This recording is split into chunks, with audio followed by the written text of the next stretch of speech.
I failed 75 hard, and this is what I'm going to be doing to make sure I am successful in my next attempt.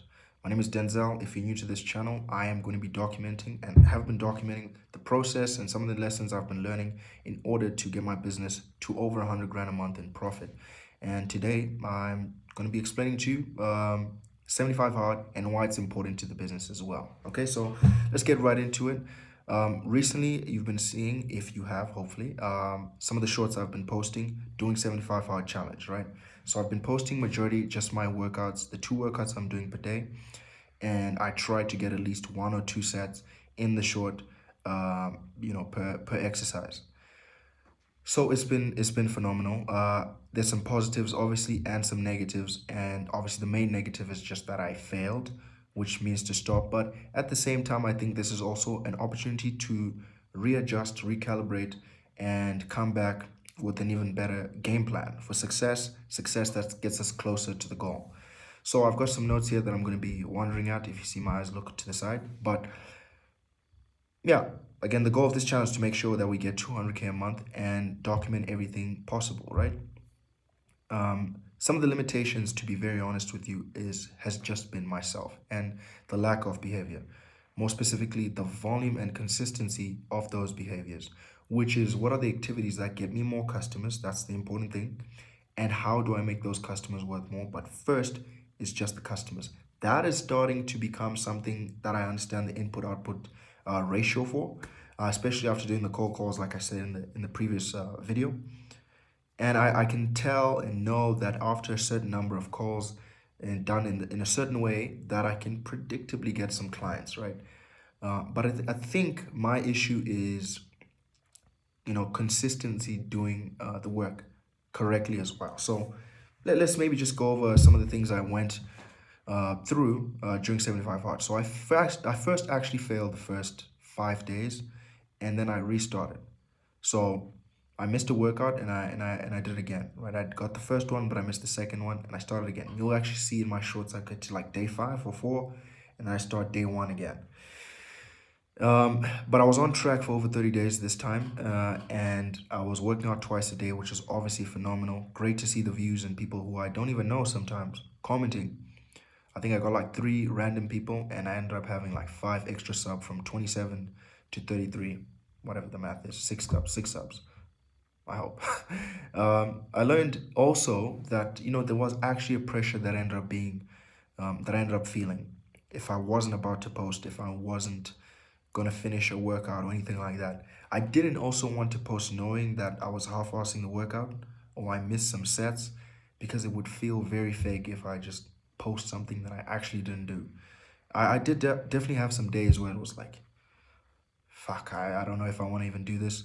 Or it's like 11:45 like it is right now, and I actually haven't done the first workout or the second workout. And some days I wouldn't even sleep, and I'll just be like, I'm gonna bunch them together. And I think at like day 25, that's when I learned technically you're not allowed to do that. But I'm not gonna also constrain myself exactly to the challenge that I think it's Andy Frisella created, because again, that's not the point of why we're doing this. And maybe I'll get to that in the end. But anyways, I think this is good pressure, and it's a great way for me to actually be accountable. I enjoyed making the post. I enjoyed having to select music and then watching that back in the morning when the work was done. Like, that workout was done. It was done genuinely, no regrets, right? And also maybe seeing the gains that maybe not be visible to you guys, but getting a little bit stronger. You can feel that, a little bit more vascularity in my arms, pull-ups numbers getting better, squats to even jump squats. I was injured before on my left knee, but I've been training, and I used to believe rest is what makes you recover sometimes, but also training that part where you're injured makes that thing stronger and less susceptible to injury. I learned this from Bjorn Basigo. Anyways, so the whole point now is I need to move that effort, that pressure I felt to post, that consistency of posting and working out even, which is the most important part. In that energy, time, and effort just needs to be applied now to the activities that get me more clients, make my clients worth more. Essentially, just need to be oriented to the business. So that's the main point. So what are the new developments or maybe what are the things that I'm actually going to change. Essentially, right now, the new things that have happened is I've got a new VAs, right? Access to two teams in the Philippines and local to Zimbabwe, a team of VAs and sales professionals that I could actually help. Well, it's a firm that I'm helping to get more clients, but the clients I have could actually use these services.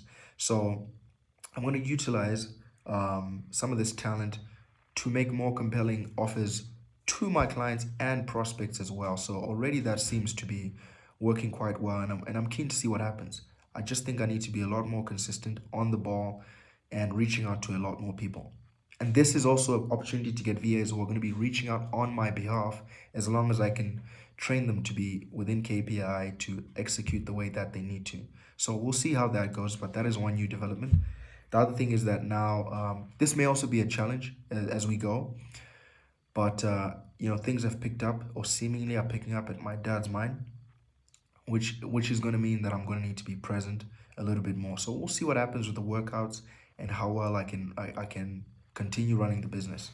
But yeah, key takeaways for today's video are that I need to be now more strict with my distractions, something I mentioned in the previous video. Nothing else matters and comes before me doing the things that need to be done first, right? I need to ensure I apply all the inputs consistently every single day, and ideally actually at the same time. And then I need to post and stay accountable. Some things I can tell my parents, the YouTube has been a good place to stay accountable, because no one really judges you, at least at this size of channel. But at least you get the sense that people are watching. And when you have a couple of like new people who I don't know anything about commenting on my stuff, it also just shows like people are watching. Yes, maybe they're just scrolling by, but there's a sense of accountability. I'd like to think that there's people who actually know me who are keeping an eye, maybe. And I think that pushes me a little bit more. So yeah, those are some of the key takeaways. I'm just going to orient my day now to do that. Come June 1st, which is going to be in 10 minutes, I am just going to try my best as soon as I wake up to have a little bit more of a strict schedule. Probably I need to prioritize one new change, which to me is just business activities first. So maybe screw the workouts for a little bit. Maybe I can just stick to one. If I do two, that's great. I will document that. But if I hit those inputs, maybe that's 100 reach outs, 150 reach outs, whether it's a training for those VAs or whatever, I will try post that and figure out a way to post it in a way that I can also keep track of as if I was doing 75 hard, but for a business. Hopefully I didn't waffle too long. I know it's 8 minutes now, but that's it from me, and I'm hoping this is going to be a more successful attempt.